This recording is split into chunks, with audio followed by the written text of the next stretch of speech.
So Richard is a visiting fellow in the European Institute at the London School of Economics and the author of The Romantic Economist. And everyone has a book that has changed their life. And for me, that's The Romantic Economist. I bought it on an impulse when I was an artist working in my day job as a bookkeeper. And I wanted to understand how the economy worked, especially in relation to the arts. And what I learned was that the economy was not governed by complex algorithms, but the capacity of people to collaborate in imagining the future. I also found in this book the best description I've come across of the creative process, because of course, creativity is not the unique province of artists. We use creativity in every human exchange. Every conversation is improvised. And so in every conversation, we're inventing our next sentence at the same time as we're forecasting to ourselves what the reaction will be. And I think what Richard is going to argue is that this is the real material of economics, the language, metaphors, and imagination that are employed by individuals and communities as they decide how they're going to behave. And that's what I'm really hoping that you'll take away from this convention, that an economic theory is just one way of imagining what motivates communities to behave the way they do. And the speakers in the next two sessions will look at some other alternatives, some good and some not so good. But now would you please welcome Richard Bronk, who's going to tell us about models, uncertainty, and imagination in economics. Thank you very much, Harriet, and it's great to be with you all. And I just wish it was a different world and I could have been in Sydney or Melbourne with you, but we've all had a very difficult few months. Now, one of the few prejudices I think that many economists and artists share is to assume that economics and markets are the province of cold reason, dry empiricism, and the remorseless logic of mechanical calculation, optimal performance, and a tendency to equilibrium. If emotions play a part in markets, they're presumed to be the base emotions of personal greed, leading to exploitative behavior, or irrational fear and exuberance, leading to unfortunate distortions in otherwise rational expectations. It is generally assumed that economics is, or at least should be, the province of scientific rationalism, with little intellectual or practical overlap, with an artistic emphasis on the structuring and creative role of the imagination, let alone human empathy. Well, I want to convince you today that this view could not be more wrong, and that both sides of C.P. Snow's Two Cultures Divide have underestimated the role that metaphors and models play in structuring economics and economic behavior. Both sides, too, have largely ignored the extent to which imagination drives the essential creativity of capitalist markets and makes the future radically uncertain. And they have overlooked the part played by the imagination in shaping the stories that motivate consumers and investors, engage their emotions, and help them navigate the uncertain future. Indeed, I want to convince you that the business of being an entrepreneur, or within government of developing good economic policy, is an art. It involves creativity and an imaginative openness to new ways of thinking, as well as large amounts of disciplined analysis. Economics and economic behavior are the province of what William Hazlitt once called a reasoning imagination, which applies the lessons of experience to possible futures created in the mind, and enables us to make judgments about how to act when the future is uncertain. At the same time, economics involves the ability to empathize with, the better to judge, the imaginaries and narratives motivating those with whom we interact socially, economically, or politically. If behavior is structured by narratives, as I argue, then we can only predict or influence outcomes by reading the stories that matter to others and trying to convince them of our own narratives of how the future should be. As Harriet mentioned in her kind introduction, I wrote a book a few years ago called The Romantic Economist, Imagination in Economics. And as one reviewer noted, it's hard to imagine a more oxymoronic title for an apparently paradoxical effort to highlight the imaginative aspects of the dismal science. But this effort sprang from my 17 years of practical experience in markets and economic policy, which, because of an earlier university training in literature and philosophy, led me to become increasingly intrigued by the frequent mismatch between the way economists normally model economies and the way that markets and investors work in practice. It was a mismatch that prompted me to wonder if the theories of the 19th century Romantic poets and philosophers about the role played by imagination and sentiment in perception, thought, and behavior might in fact have much to teach those studying markets. Let me explain. Most economists rely on relatively static equilibrium models to make predictions. Models that assume that economic agents optimize within given constraints on the basis of rational expectations of a future that is predictable, at least in probability terms. But the entrepreneurs and investors I met were constantly engaged in thinking up novel strategies and products, and seemed permanently challenged by uncertainty about the creative strategies of others. Confidence, a will to win, and an intuitive grasp of emerging patterns were clearly essential to these entrepreneurs facing the radical indeterminacy of a future that they and others were seeking to reshape. As the economist Joseph Schumpeter famously noted, the type of competition that counts most in markets comes from the new commodity, the new technology, the new type of organization. And the consequent process of industrial mutation, he said, incessantly revolutionizes the economic structure from within. It is this process of creative destruction that Schumpeter argued is the essential fact about capitalism. Think, for example, of the impact of the internet, mobile phones, or artificial intelligence over recent years. As my colleague, the sociologist Jens Beckert puts it, the modern capitalist system is subject to constant change, novelty, and unending disruption of the present. So how then are economic agents meant to know what the future holds and to optimize among well-defined options? The answer, of course, is that they cannot. When novelty and innovation abound, both in the economy itself and in the economic policies guiding it, it is far from rational to assume, as economists generally do, that the future is a statistical shadow of the past. And it is quite fanciful to assume that with enough data, the correct model, and sufficient market incentives, economic agents will be able to work out the best course of action. Let alone to assume that thanks to free market exchange, their actions will collectively lead to the most mutually advantageous outcome possible. Instead, as Jens Beckert and I point out, economic actors have no choice but to imagine the future yet to be created by how they and others envisage or will it to be. It is these imaginaries or fictional expectations that enable us to act despite the uncertainty we all face.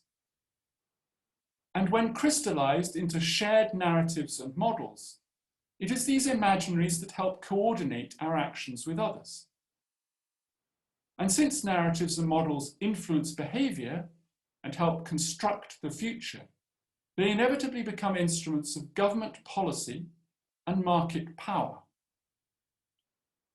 In this way, imagination turns out to be not only the root cause of much of the economic uncertainty we face, but also one of our principal tools for coping with that uncertainty, projecting market power, and influencing outcomes. So here is the first thing we can learn from Romantic poets and philosophers. While they did not themselves, it is true, tend to focus on this aspect of markets any more than economists have, their general emphasis on the creative power of the imagination to visualize counterfactuals, come up with entirely novel ideas, and elaborate new visions, or as the poet William Wordsworth put it, to build up greatest things from least suggestions, lies behind their insistence that rational calculation alone cannot explain human behavior. Moreover, as John Stuart Mill, the English philosopher and economist most influenced by the Romantics, reminded us, the imaginative emotion which an idea, when vividly conceived, excites in us, is not an illusion, but a fact as real as any of the other qualities of objects. Imaginaries and the emotions attaching to them, for example, imagined holidays and the anticipatory pleasure we attach to them, matter every bit as much to market prices and behavior as they do in the rest of life. Now, before I return to this role of narratives and economic models in performing the future by motivating beliefs and behavior, I want to draw attention to perhaps the greatest legacy of Romantic thought, a legacy that can help explain how economists and policymakers have become locked into a way of thinking about markets that is largely blind to the creativity and instability of economic activity and the power of imaginaries. The Romantics, influenced directly or indirectly by Immanuel Kant's account of the human mind necessarily reading into the world as it appears to us certain structuring principles, understood that we never have unmediated access to brute reality. Rather, our observation and analysis are structured by the particular languages, conceptual categorizations, and metaphors used. Wordsworth linked the poet's imaginative ability to present things in a new and different light to the use of metaphor. But the genius of Wordsworth and his contemporary Samuel Taylor Coleridge was to see that the same process that is obvious when poets are consciously colouring their vision by the use of surprising metaphors is at work in everyday perception and analysis. For Coleridge, the imagination is the prime agent of all human perception, and Wordsworth argued that the human mind half creates the world it sees. It is a creator and receiver both. In other words, what we see is a co-creation of the sense data we receive and the interpretive frameworks our minds supply. It cannot be otherwise because we cannot make sense of brute reality or see it as a collection of meaningful objects unless our minds project a framework of interpretation provided by language, metaphor, or model. As Coleridge put it, you must have a lantern in your hand to give light, otherwise all the materials in the world are useless, for you cannot find them, and if you could not arrange them. The relevance of this general truth for understanding the discipline of economics and its impact are manifold. For one thing, economics is, as Kurt Heinzelmann noted, a resonant system of metaphor. Indeed, as Deirdre McCloskey pointed out in her book, The Rhetoric of Economics, economic theories are particularly saturated in metaphors, from demand curves to gain theory. Crucially, since many of these metaphors are no longer consciously recognized, they unconsciously structure the way economists think about markets. Take, for example, the notion of a market equilibrium, a concept borrowed, as the historian of economics Philip Moravsky points out, from the less than obviously relevant field of 19th century energy physics, and applied metaphorically to dynamic capitalist markets. Such metaphors and the models based on them help economists focus on some aspects of reality. In this case, the potential allocative efficiency of market exchange, but usually at the cost of limiting their ability to make sense of or even notice other aspects. Equally crucially, it is not possible simply to rely on testing theoretical models based on metaphor against real-world facts as a foolproof way of ensuring that economics is on the right track, because the data economists use is partly constructed by the particular data collection methods and conceptual frameworks applied. As the literary critic M.H. Abrams puts it in his lovely book, The Mirror and the Lamp, facts, as the derivation from the Latin word factor implies, are things made as much as things found, and made in part by the analogies through which we look at the world as through a lens. In other words, the facts at our disposal cannot be an entirely objective touchstone for assessing the truth value of an economic theory. While they matter enormously, of course, to the urgent business of assessing the relative merits of different theoretical constructions of reality, facts themselves are part creations of theory and metaphor. This means that facts, almost as much as theoretical models, should always be seen as provisional artifacts. The practical and policy implications of such romantic epistemology are enormous. For if any theoretical framework or conceptual grid, such as that provided by standard equilibrium-based economics, has limitations as a way of parsing reality and making sense of it, it follows that reliance on any one such framework implies an inevitable bias or limitation in the way we see and analyze our predicament. The political scientist Wade Jacoby and I have summed up the dangers of such modeling monocultures like this. We need theories and conceptual structures to make sense of the chaos around us, in the same way that we need a lantern to see in the dark. Yet when we only have access to one theoretical or conceptual structure, one source of light, then our field of vision is likely to be severely limited and our analysis biased. It is for this reason that a monoculture, which involves the widespread internalization of one mental framework or model, is so dangerous.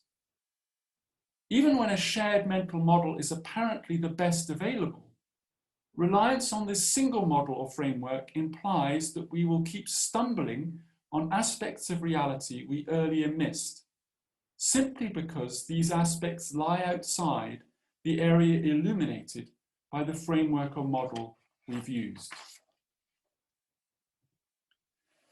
The perils of becoming locked into one way of analysing economic reality became painfully apparent during the financial crisis of 2008, when the global financial sector and national regulators, for the most part, internalized a homogeneous set of value-at-risk models that, by confusing radical uncertainty with measurable risk, left the key players blind to early warning signs of a catastrophe that in retrospect were obvious. Likewise, central banks almost all used a type of dynamic stochastic general equilibrium model that simply assumed rational expectations, a tendency for markets to return to equilibrium, and most remarkably of all, actually ignored the financial sector and the possibility of default. It is not surprising that central bankers relying on such models mostly failed to spot emerging problems until too late. Likewise, many would argue that accounting practices and economic models that ignore environmental externalities have predisposed companies and governments to ignore the long-term costs of carbon emissions and other forms of pollution. For this reason, perhaps the most urgent use of imagination in economics is to experiment with new metaphors and diverse modelling assumptions that can cast new light on complex, multifaceted reality. For example, when economists apply epidemiological models metaphorically to the study of market contagion and financial panic, It helps unearth key tipping points in highly interconnected financial networks. And it helps policymakers isolate highly interconnected institutions that may act as superspreaders of default risk. More generally, I would argue, businesses and government departments should be structured to encourage the disruptive insights provided by alternative models and theories. For, as Paul Feyerabend puts it, there exist facts that cannot be unearthed except with the help of alternatives to the theory being tested. If you want to detect unconscious interpretive biases in perception and analysis, you have to learn to hover between different conceptual frameworks. Indeed, if you want to avoid the perils of groupthink, you have to exhibit a version of what the poet John Keats called negative capability, the capacity to be in uncertainties, mysteries, and doubts without any irritable reaching after fact and reason. Such receptiveness to new perspectives is also required when coping with uncertainty about the future, with the radical indeterminacy in economic systems caused by the constant interplay of the innovative strategies of a myriad of different actors. You can only spot emerging patterns in dynamically evolving complex market systems if you are receptive to new pointers and flexible in how you see the world. Such passive receptiveness to novelty is, I would argue, a necessary component of imaginative thinking about the economy. But on its own, it is not, of course, sufficient. Entrepreneurs, investors, and policymakers also need actively to experiment with different models and metaphors and use them as diagnostic tools for unearthing new trends. At the same time, they need actively to work up any new solutions they imagine and subject them to rigorous scientific and ethical audit. This sort of eclectic use of diverse models and metaphors may be the basis of creative thinking in economics, but it has, of course, its practical limits. In the end, governments have to choose a policy, and companies must pursue a particular course. And while they must remain aware of the limitations of their chosen approach and open to challenge internally, they often have little choice but to promote a consistent narrative and modelling framework to others, if they wish to coordinate investment in their chosen goal and stabilise the expectations of those with whom they cooperate. The art of entrepreneurship and good government, then, is to balance the need for agreed modelling frameworks and shared narratives that facilitate coordination by providing a shared logic of action and a common set of beliefs, with the need to avoid dangerously myopic groupthink and encourage trial and error search for new solutions. This balancing act is easier said than done, because of the trade-off between the ability to influence outcomes by promoting a consistent message and the flexibility of outlook required to spot new trends and change course in light of them. The coordination properties of models and associated narratives, their tendency when internalized to frame expectations and influence behavior and outcomes, makes them an instrument of corporate or government power. And this power may, initially at least, be an inverse proportion to the degree of humility with which the narrative or model is promulgated. Central banks have wrestled with this problem when giving markets forward guidance. Their aim is usually to settle market expectations around a policy target and a route map towards it that their models suggest is feasible. But if they are to maintain long-term credibility, central bankers must also leave themselves with enough internal and external discretion to adapt to new pointers and adjust their message accordingly.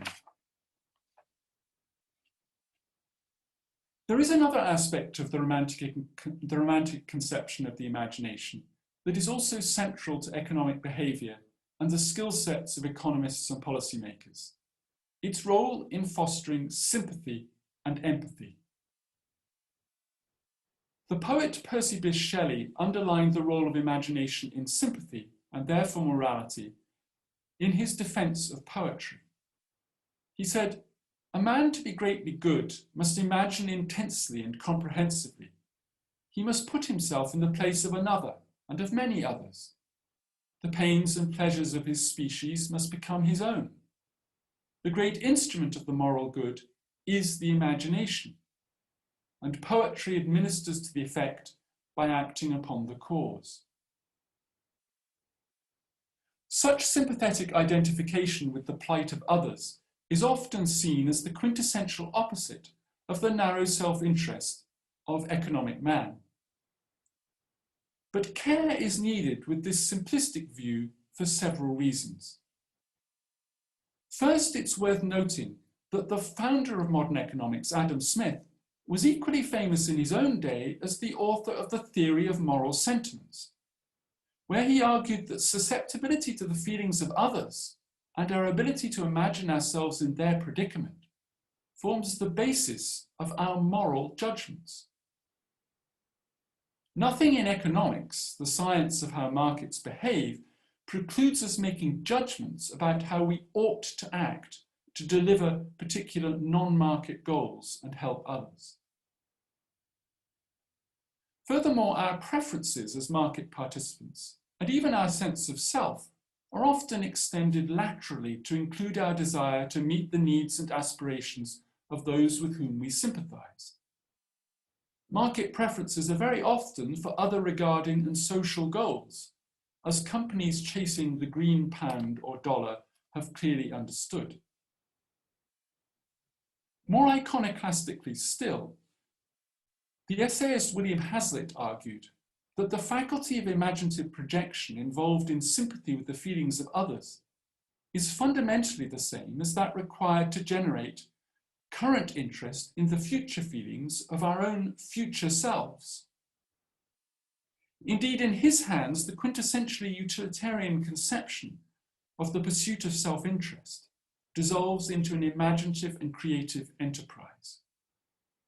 Because the future is so uncertain, and even our identities and preferences change over time, we must imagine the interest that our imagined future selves would feel for an imagined future.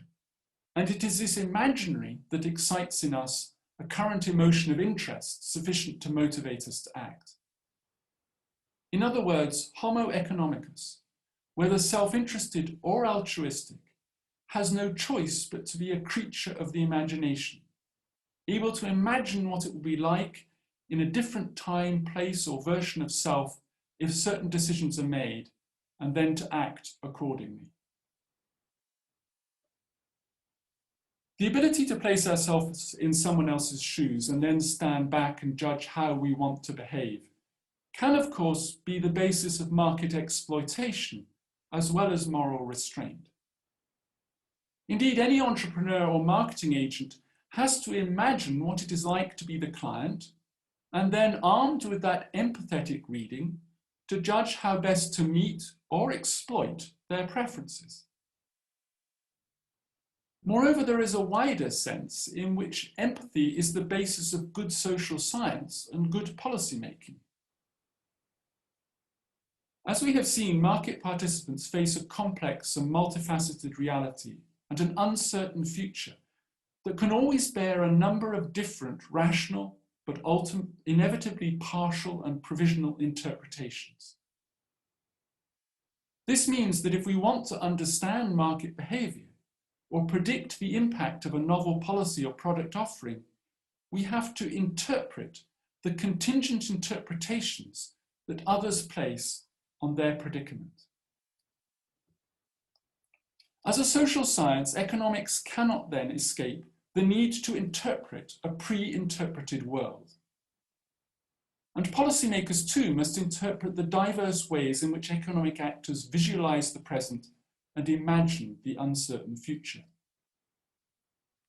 This puts a premium on what the co-founder of the London School of Economics, Beatrice Webb, called analytical imagination, the ability to project yourself into the contingent mindset of others and understand how they see the world. At the same time, it explains the emphasis placed by governments on focus groups and by central banks on regional agencies that can access the narratives motivating the beliefs and actions of key players. It can also explain the recent explosion of interest in what Robert Shiller calls narrative economics.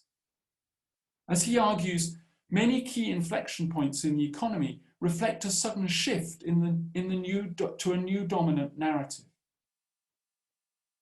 Among the most important of the real-time data that economists seeking to understand emerging trends must follow are sudden changes in the stories guiding investors and consumers. Let me conclude then by drawing together the three strands of the new, more imaginative approach to economics I have outlined, while summarizing the lessons of Romantic epistemology, in particular, the ubiquity of uncertainty and the structuring role of models. And let me do so by showing ways in which these strands and lessons suggest that the applied use of economics in business or government is an art form rather than a mere exercise in calculating optimal policies on the basis of big data.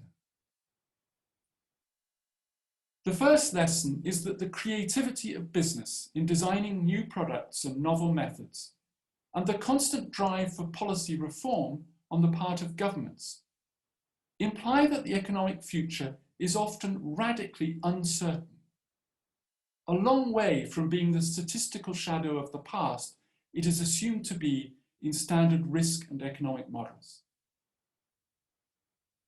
This means that entrepreneurs and policymakers alike must use economic and financial models not as latter-day oracles predicting the future, but as diagnostic tools for spotting emerging patterns.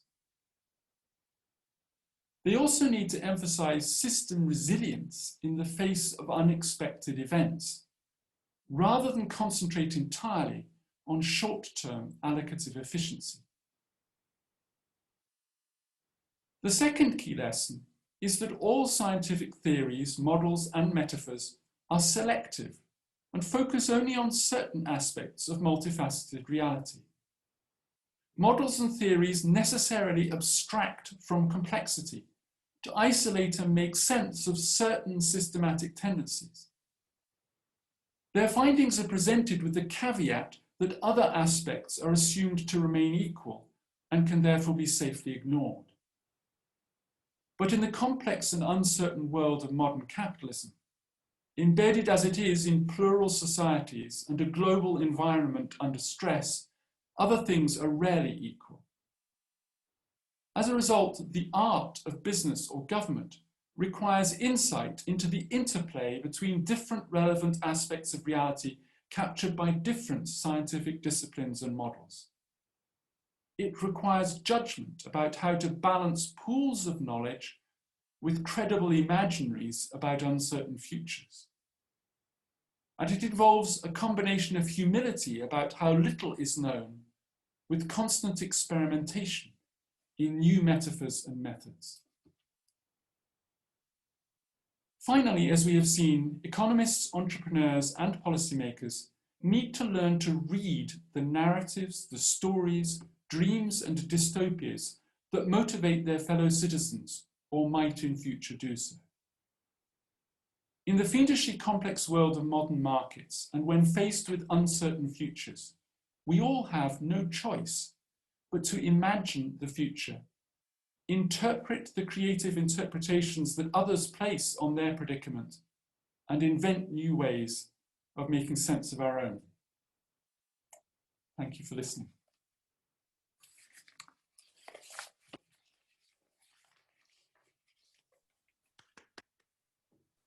There we are. Thank you very much, Richard. That was wonderful. I wanted to ask you a bit more about the imagination, if I could. You say that we can't foresee the future, we can only imagine what it's like. And what interests me about that is just how complex that actually is, that process is, because in order to imagine the future, well, first of all, we have to interpret the world for ourselves. And then we have to imagine how everyone around us is interpreting the world. And then we have to bring together all those interpretations together in order to then imagine a future. And then I might add on to that, we then need to then react to the response to our action and then build that in. So actually it's not a kind of individual economist imagining the future. It's actually a collaborative activity. It's a constant improvisation. Absolutely, that's entirely right. And of course, the way that imaginaries actually perform the future is to become crystallized in narratives and stories that are shared with others and co-constructed with others. And what closes off the indeterminacy of the future to a significant extent is agreed narratives of how the future should turn out. Those may be economic models or they may be narratives, but we do need in many ways to actually coordinate with others, and therefore we need to share a vision of the future. The danger that I was trying to articulate is if there comes to be one dominant vision of how that future is, which by definition will tend to have, gaps in it and lacunae in it, and it will be self-fulfilling for a while because people believe in it. And this is exactly what happened prior to the financial crisis. People genuinely believed that we were in a new era of much lower risk and higher returns because we'd scientifically learned how to govern future risks. Of course, that was a false narrative, but it was an extremely persuasive and very influential narrative while it lasted. And so there's always this tension between trying to persuade others of your own narrative and trying to get your own vision across, but also remaining open-minded about the fact that your narrative may be wrong. And it's not an easy, it's quite a challenging view, if you like. It's much nicer to believe that you can have a rational expectation and internalize the one correct model. And just to say, in defense of economists, it's not as bonkers as it looks, the assumption that everyone internalizes the correct model. If you start with the assumption, which they do, and which is correct in certain well-defined markets, that competition will ensure that people with the wrong model of what's going on will lose out, and therefore generally the winners will gravitate to having the right model. That's essentially the idea. It's a kind of Darwinian, if you like, winnowing out of incorrect models. And the correct model will be the one that will be internalized by more and more people. And therefore, people will generally have good, rational expectations of what is going to happen. Now, that's almost certainly true in very stable markets with stable parameters where there are only a few factors and where preferences are not changing. Our point, and Jens and my point, is it's radically not true in areas where you've got massive innovation, where you've got new products, new ways of producing things, new preferences that are constantly being created and influenced. And then we really are into this reflexive game of mirrors that you were talking about, where you're trying to imagine the imaginaries that are motivating other people and to imagine how they'll react to your novel strategy and so on. And it's really an extremely different world from the one that economists are modeling now, I think. Yeah, that way of thinking about the future in terms of a narrative, I mean, that's a metaphor in itself. We talk about the story of our lives, and that's actually a metaphor in itself. And metaphors are very tricky this way, because when you talk about the story of your life, of course you can reflect on the past, but then metaphors have this kind of internal logic that then invites you then to apply that conclusion to another situation such as the future. And it then becomes very convincing that this is, and kind of very comforting, reassuring that you think, well, it worked this time, so therefore I can go towards this future with confidence. But, and that's why we have to be very wary about, not just wary of metaphors, but actually we use them all the time without even being aware that we're using them. I think that's absolutely right. I mean, Deirdre McCloskey in the lovely book, The Rhetoric of Economics, which was one of the things that inspired me to think about this whole subject. I mean, she makes the distinction between what she calls live and dead metaphors. So when Gary Becker famously referred to his children as durable goods, that was a very live and surprising metaphor that shone a light on certain aspects of having children that he wanted to draw attention to. Because it was such a surprising and frankly odd metaphor, it's very, it's something everyone who was using it or thinking about it was very conscious of.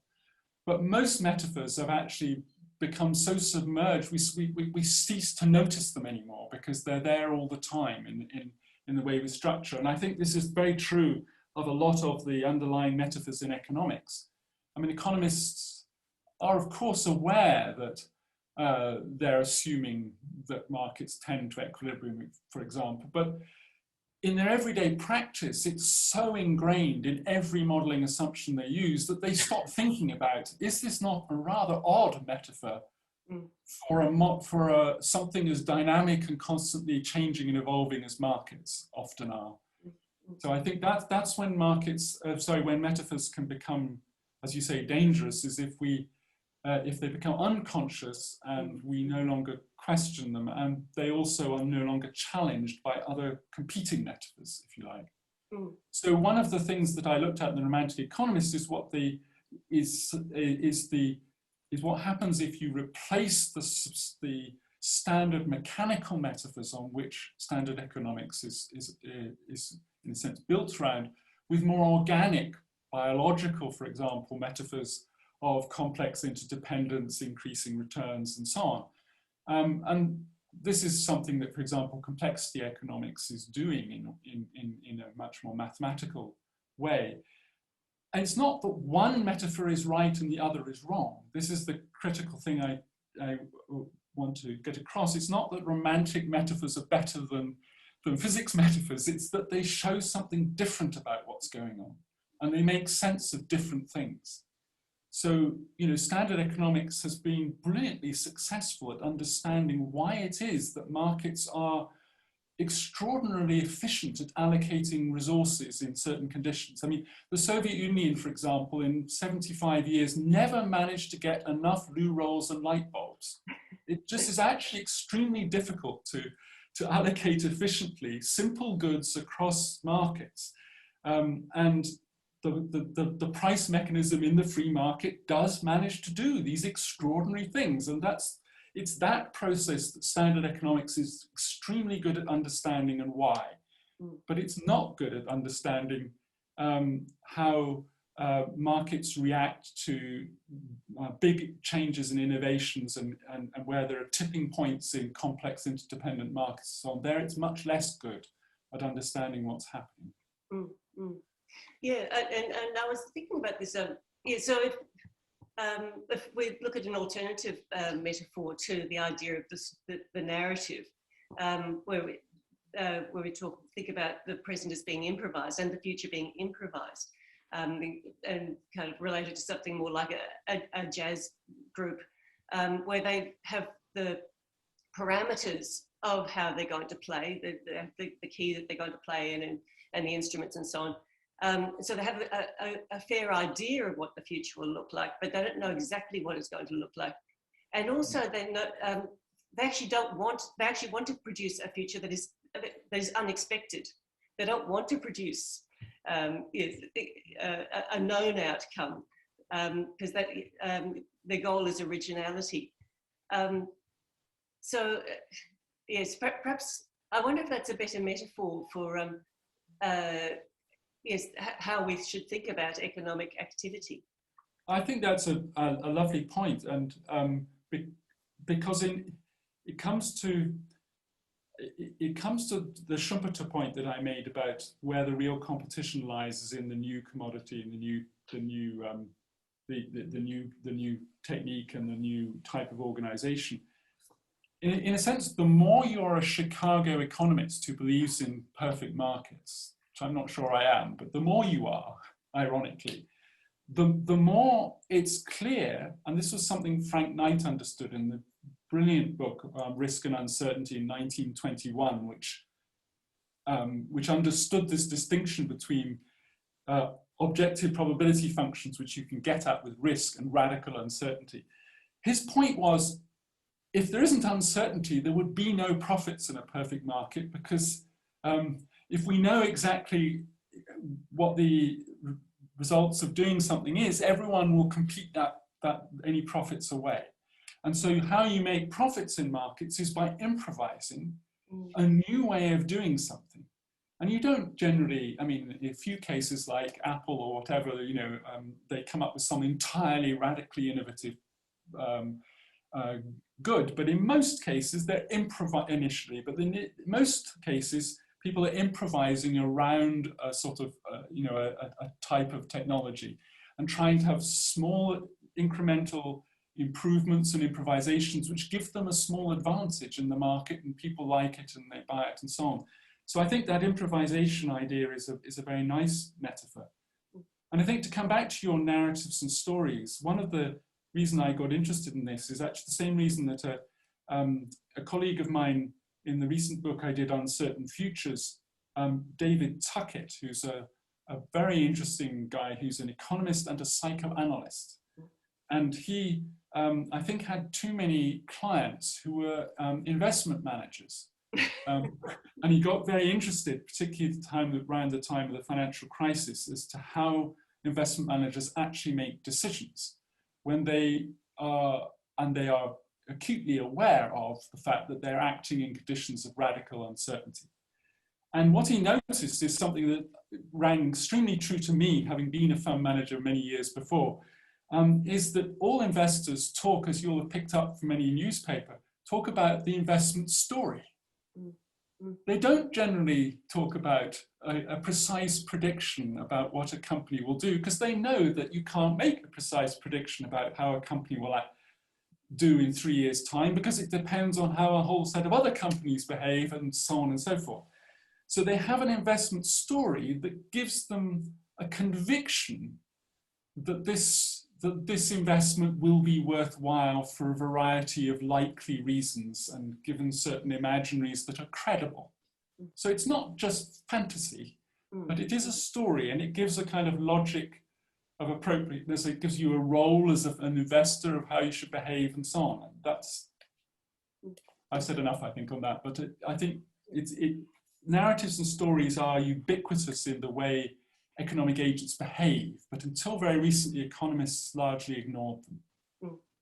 And much of the initial interest in this has actually come from central banks, particularly from the Central Bank of New Zealand initially, who suddenly noticed that actually what was really motivating ordinary consumers and how you could guide their expectations on inflation and so on was by trying to embed a narrative of what was going on. And so central banks have, developed this whole science, really, of what they call forward guidance, of trying to craft these very careful narratives that guide the expectations of businesses and consumers while leaving themselves with just enough open-mindedness in their own minds, but also discretion to constantly alter that narrative as things change. It's a very delicate balancing act that they're performing. Well, I think it's 15:15, so I think I might throw the floor open to other people's questions and answers now. I think this being Zoom, all we do is just speak up and Zoom will do the rest for us. So, does anyone have a question? Well, I'll hop in straight away. Thank you, Richard. Thank you for a wonderful talk. It's just absolutely fascinating. Can you hear me okay? Is it? Yes, I can. Yes. Yeah, terrific. I mean, you said so much, and there are so many different ways to think about what you've said and its application. But maybe I can ask you this question. So I'm a historian, really, cultural historian, and my beat is after 1945 in Australia. And when you walk that particular beat, you become aware of policy making, cultural policy making, and it's a time in which economists are becoming much more involved in setting government agendas in Australia, and I presume the same as in the UK, to the point where you feel like all you're doing is reading about economists, actually. So they kind of make a big entrance during the war because there's a need to kind of mobilize national resources, and they never get out of it, basically. My sort of question is, why do they all drift to the right politically, which they kind of do? They start off kind of maybe a little bit divided, maybe even on the left, actually. This is Australia, so you can kind of transpose it into whatever UK version you like. By the time you've got up to the 1970s in particular, after the OPEC price rises of 1973, maybe kind of saying, oh, look, the political right, maybe that's not the right way of putting it, but they certainly change as a cohort in their view. Absolutely, no question. They are much more amenable to the idea of planning and the kinds of perhaps alternative thinkings that you have said that they should be amenable to. And then by the time you get into the 1980s, I can see as a historian much less evidence of that. And I just wondered if you could tell me why that is the case. I mean, that's a very, very difficult question to answer, particularly as a non-historian. But yeah. I think part of it is almost certainly associated with the initial success of Keynesian policies after the war, and then the indubitable, if not collapse, at least serious challenges to that policy that erupted in the early 70s, late 60s and early 70s, with high inflation, a breakdown of the Bretton Woods order of currencies, etc., etc. So there was an enormous consensus around planning, particularly in countries like France, where it was it became a complete art form and is still to some extent part of the national ideology there, incidentally. So not all countries are the same. But in the UK, we had, as I can remember, just sort of 28% inflation and massive current account and budget deficits. Things were not right, were not going well. And so part of, I think, the paradigm shift was because of the practical policy problems that emerged after the glorious 25 years of Keynesian economics working. It ceased to work very well. So I think part of it was a practical thing. Part of it, I think, also was a question of a shift in the theories in economics itself. So one of the really fascinating things, if you go back to the 30s and even to the early 50s, is that Keynes and Hayek, the two, in a sense, giants of economic thinking in the 30s and immediately after the war, radically different in their political persuasions. I mean, Hayek is, in a sense, one of the founders of Chicago economics and of a much more right-wing kind of libertarian view, if you like, of the place of markets. And Keynes needs no explanation from me. The interesting thing is they both agreed about one thing, which was the central importance of uncertainty. They both believed that you really could not know what on earth was going to happen in the future. And for Keynes, that meant that markets could never stabilize because no investor knew what was going to happen without the help of governments setting tram lines, if you like, which made the future more predictable and helped investment. And Hayek took the diametrically opposite view, which was that because of uncertainty, governments could never know enough not to make a mess of intervening. And the only way you could hope to get through this uncertain maelstrom, if you like, was to let market prices reflect the decentralized knowledge and wisdom of all the different players. So he never thought that any individual player could know what was going on. And incidentally, Hayek never believed in anything as daft as rational expectations or optimality. He just believed that so you had this huge dichotomy between Hayek and Keynes. And what changed in the 70s was this mathematical theory of rational expectations, the idea that the future was a statistical shadow of the past, if you like, and that individuals would, over time, gradually internalize the correct model of the economy. And that as a result, markets would tend to an equilibrium point that was optimal. And it was therefore predictable as well. And so you got this much more mathematical approach to economics, that you could predict the future if you knew enough of the parameters.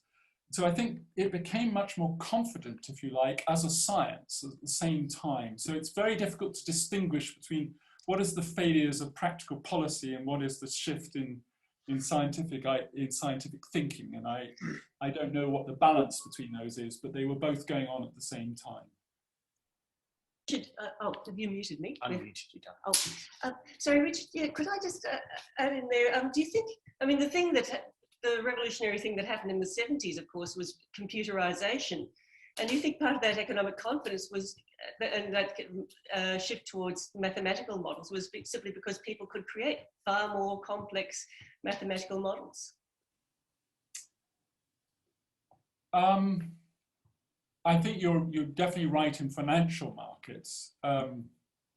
When I started out as a fund manager in the early mid 80s, it was all quite touchy-feely of visiting companies and seeing whether you thought the management was honourable and thinking about more broader economic issues and so on. It certainly wasn't putting it all through a series of mathematical models and working out the betas and the et cetera, et cetera. So financial markets, it's undoubtedly the case that the huge explosion in computing power and mathematical ability mathematically to at least attempt to make these issues tractable made an enormous difference to the way financial markets work. But that doesn't really come in until the mid to late 90s. Whereas this shift in the economic thinking that we were talking about earlier actually happened in the late 70s with the onset of Thatcherism and Reaganomics and so on. So in a way, I think it's not entirely the fault of maths, if you like, that this change. Could I ask a question, Harriet? David Throsby, I thank you very much, Richard, for a really interesting discussion. Many of the people who are watching and participating in this forum are either artists or people who work in the arts, and artists, if anybody, are people who understand narrative, who understand metaphor, and you would hope that the ways in which economists would look at artists and the arts more generally would have some sense of exactly what you've been saying. And I'd like to ask you whether you think that's the case. One of the artists, of course, are economic actors as well as cultural producers, and there is a sort of economic reality that has to be dealt with, and the economists who have looked at this have tried to account for that, and particularly to look in the context of arts policy and policy towards artists and the behavior of artists to think more widely than the traditional notions of value as used in economics. As you know, of course, there's a long history of the theory of value in economics, and in contemporary neoclassical economics, it's pretty much a theory of price, and that's not terribly helpful when you're thinking about artists and the arts. And so there has been a sense to sort of throw away that, or no, sort of, shall I say, break out of that sort of narrow conception of what constitutes value. And of course, value is something which in your field, you know, in literature over the last 2 centuries, value has been very prominent in the sorts of things that writers have said. So it'd be interesting to get your comment on where all of that fits in the narrative and the story that you've been telling. There's just one thing I might pick out first here is and one of the other things that I think Romanticism has to teach economics is the thing they argued most actually with the utilitarians on. One of the reasons that the Romantic philosophers and poets were so antipathetic to early economics was that it was suffused with utilitarianism and the philosophy that Jeremy Bentham and others, central to which is the idea that all value can be rendered commensurable in a single unit of account, pleasure. And in the case of economics, of course, that became price. So the underlying central value assumption of economics is that you can render all different values commensurable through monetary price. And that means there's always a right answer to the trade-offs between different values. And one of the things that the Romantic philosophers and poets, and more recently, for example, thinkers like Isaiah Berlin and John Gray have been so brilliantly good at exposing, is this just is not the real world as ordinary voters, and certainly not as artists see it. Instead, there are conflicting and incommensurable values where there is no one right answer to how you make trade-offs between them. And it therefore becomes an identity-defining choice how you weight certain artistic values versus financial cost, or how you weight environmental gains against equality gains, equality of income gains, for example. There isn't one right answer to this.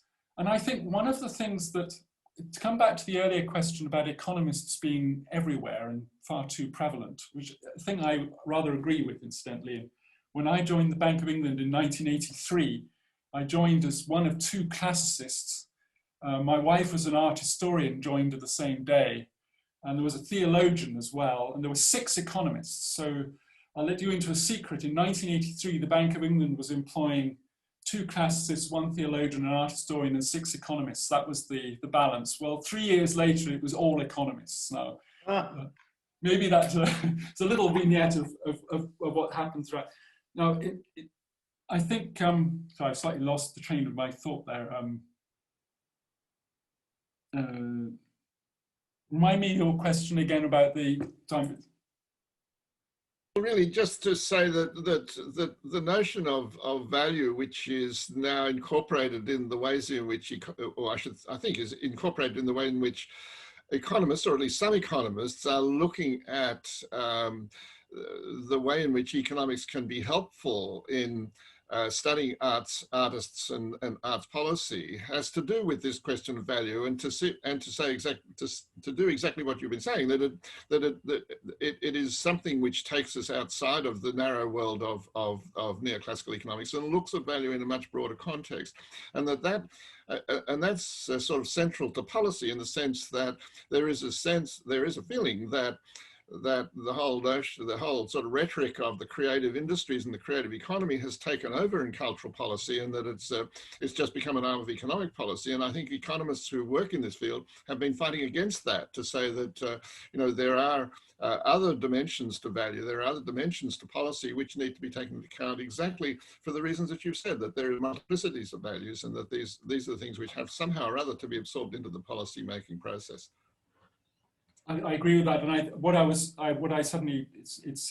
now 1:30 in the morning, so I suddenly slipped my head here. Was, well, I think one of the downsides of having too many economists in policy roles there are lots of upsides, incidentally, but one of the downsides is that if policy making becomes seen as a technocratic process in which you put in all your analysis and you come, and that the black box gives you an output of what the optimal answer is, I think that becomes extremely dangerous for the political process.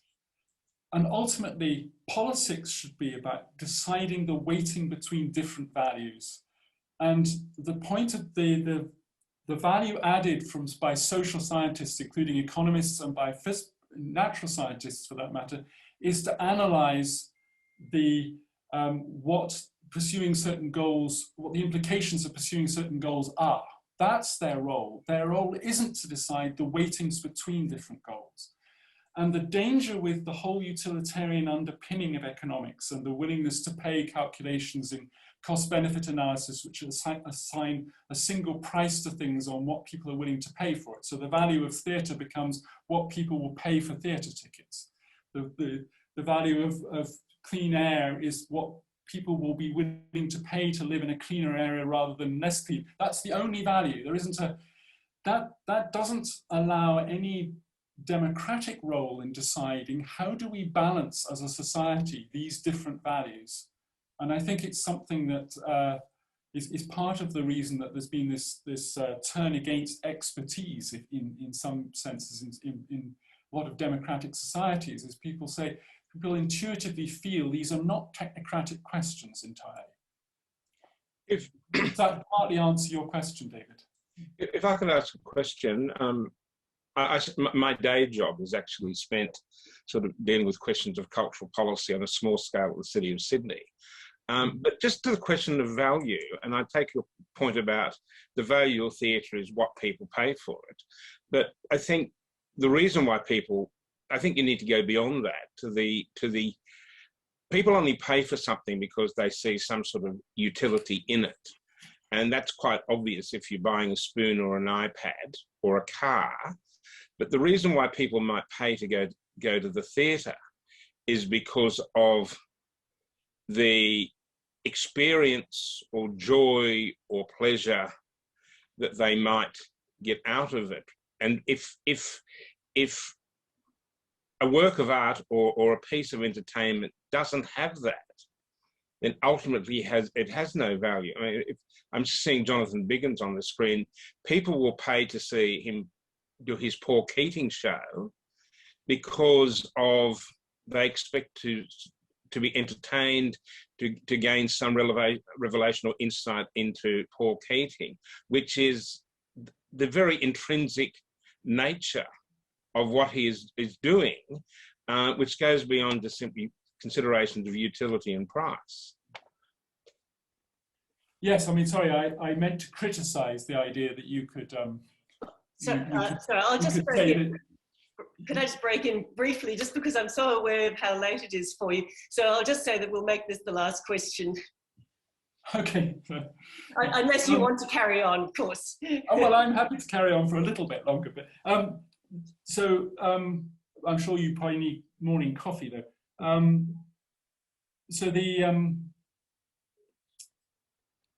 mean, I certainly don't think that theatre should only be valued on what people are willing to pay for tickets for, but and partly because the problem with valuing everything entirely on willingness to pay is it gives much more weight in the value decision to people with money, not to put too fine a point in it. So if the young students value something, they don't have very much market clout compared with rich pensioners, for example. So that would be one reason why in a democratic society you would want to be careful about defining the value of some artistic enterprise entirely in terms of the price people are willing to pay for it. And that's just one example. More generally, though, of course, no, I'll stop there on that question, I think. Well, I think that we'll stop there because we've got our next session at 11, so we'll have a tea break now. But thank you so much, Richard, and it was a really wonderful, fascinating talk and Q&A, and it's just been lovely talking to you.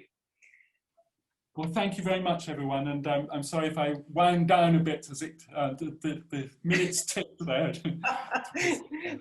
Thank you, Richard. Thank you very much. I've enjoyed it, and I wish you well for the rest of your convention. Thank you so much.